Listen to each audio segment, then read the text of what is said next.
আমরা অনেক সময় শুনে থাকি স্ত্রী ভাগ্যে ধনলাভ। তো সেই সৌভাগ্যবান কারা যারা বিয়ের পরে স্ত্রীর ভাগ্যে ধনসম্পত্তি লাভ করে থাকেন? হবু স্ত্রীর যদি দ্বাদশে বৃহস্পতি থাকে তাহলে এই দ্বাদশের বৃহস্পতির পঞ্চম দৃষ্টি কোন ঘরে পড়ছে? এই ঘরে পড়ছে।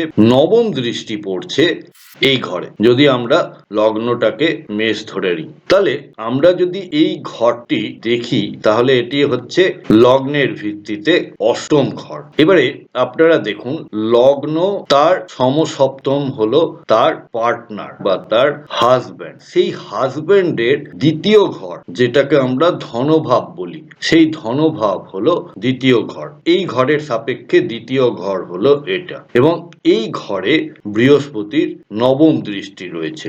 এই ধরনের মহিলাদের যারা স্বামী হন তাদের স্ত্রী ভাগ্যে ধনলাভ হয়।